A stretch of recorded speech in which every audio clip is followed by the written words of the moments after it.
धीरेन्द्र कृष्ण शास्त्री ने बांध लिया बोरिया बिस्तर, आधी रात में ही हो गया रफू चक्कर। नागपुर से हांफता हांफता पहुंच गया छतरपुर, अड्डे पर पहुंचते ही बदल गए सुर।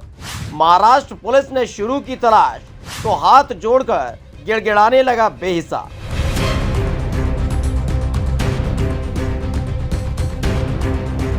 इस आदमी को तो आप पहचानते ही हैं। हाँ, धीरेन्द्र कृष्ण शास्त्री है ये, जो दूल्हा बनकर मंच पर पसर जाता है और फिर गजब की कलाकारी दिखाता है।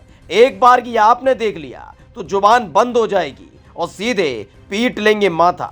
लेकिन हर बार ऐसा नहीं होता। इस बार जो धीरेन्द्र कृष्ण शास्त्री के साथ हुआ है, उसके बाद लुंगी उठाकर भरी ठंड में भाग खड़ा हुआ है। ये धर्म विरोधी लोग हैं, जो धर्म विरोधी होते हैं। हम 7 दिन वहाँ झंडा गाड़ने, तब उनको बाप मर गए तो हाँ, तब नहीं उन्हें हम ध्यान आए। 7 दिन उनके मूड पे झंडा, 2 दिन दरबार, प्रेत दरबार, तब का होगा वो कौन चुड़ियां पहन रही थी।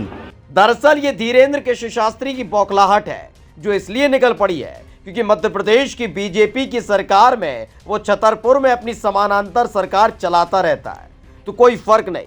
लेकिन महाराष्ट्र में जहां बीजेपी की सरकार है, उस जगह उसकी दुकान का शटर डाउन हो गया। चैलेंज दिया तो भाग खड़ा हुआ। यहाँ पर जो वीडियो हुआ 7 और 8 तारीख को, उनका जो आपने जैसा उल्लेख किया, दिव्य दरबार भरा, साथ में प्रेत दरबार भरा, उसमें वो एक व्यक्ति को पूछते तुम्हारे पिताजी का नाम क्या है, शंकर लाल, और फिर उसको कंपेल करते हैं कि अब माइक पर कहो मैंने पहचाना तुम्हारे पिताजी का नाम शंकर लाल। अब इससे बड़ी मूर्खता क्या हो सकती है। वीडियो में उन्हीं के ओर से प्रसारित हुआ ये वीडियो, और उसको कहते हैं अगर तुमने नहीं कहा माइक पर तो देखो तुम्हारे सब कान मैं बाहर कर दूंगा। दरअसल ये है श्याम मानव, जो अखिल भारतीय अंधश्रद्धा निर्मूलन समिति के सदस्य हैं। इन्होंने जब नागपुर में आए धीरेन्द्र कृष्ण शास्त्री की करतूतों को देखा तो सीधा चैलेंज दे दिया कि सुनो बाबा, खेल ये पुराना है, खिलाड़ी तुम नए जरूर हो। ऐसा करो कि अगर वाकई तुम अपने चमत्कार को साबित कर जाओगे तो 30 लाख रुपए इनाम दे दूंगा। पहले तो पैसे के बारे में सुनकर धीरेन्द्र कृष्ण शास्त्री के चेले चपाटों के चेहरे खिल गए कि चमत्कार करना तो बाबा के बाएं हाथ का खेल है। लेकिन उसी रात को भरी ठंड में धीरेन्द्र कृष्ण शास्त्री नागपुर से 9 तो 11 हो गया, और फिर जैसे ही छतरपुर पहुंचा लगा गले की नसें फाड़ने, धमकी भी देते। तो इस ढंग की कई बातें उन्होंने कही है, तो उसके आह्वान देने के कारण उनको भागना पड़ा। दूसरी बात, जादू टोना विरोधी कानून जो महाराष्ट्र का है, उसका जादू टोना विरोधी कानून प्रचार प्रसार अमल बजावनी समिति है, उसका मैं सह अध्यक्ष हूँ। ये नाम भी मिला है, डेफिनेटली गया है भाई। मीडिया में इतने बड़े पैमाने पर ये बात छपकर आ रही है, इतनी बड़ी प्रेस कॉन्फ्रेंस हुई, उनके साथ में सब बातें की, आपने भी खुद जाकर उनको कहा है, कई मीडिया के लोगों ने कहा है, तो ये बात तो उन तक पहुंची है।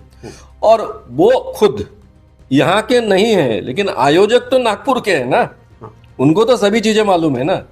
वो आयोजक मुझे भी पहचानते हैं, अखिल भारतीय अंधश्रद्धा निर्मूलन समिति को भी पहचानते, सरकार को भी पहचानते। ठीक है ना, आह्वान स्वीकारने के लिए बाबा को लेके आओ ना, प्रॉब्लम क्या है। ठीक है ना, 2 दिन उनको काम था, भाग गए।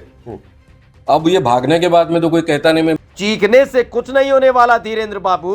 नागपुर पुलिस सरकारी खर्रे पर आपका नाम लिख चुकी है, जोरों से तलाश चल रही है। जिस दिन दबोचे गए थाने के अंदर सारे चमत्कार पुलिस तुमको दिखाने वाली है। फिलहाल खुद ही धीरेन्द्र कृष्ण शास्त्री दुविधा में फंस गया है, समझ नहीं पा रहा है करे तो क्या करे, क्योंकि नागपुर पुलिस उसकी तलाश कर रही है। समाज को बेवकूफ बनाने का उसका खेल खुल गया है और कभी भी वो सरकारी मेहमान बन सकता है। आपको क्या लगता है, धीरेन्द्र कृष्ण शास्त्री के खिलाफ बड़ी कार्रवाई होनी चाहिए? अपना जवाब कमेंट करके जरूर बताएं और पेज को लाइक और सब्सक्राइब करना ना भूलें। स्पेशल डेस्क द कंटा।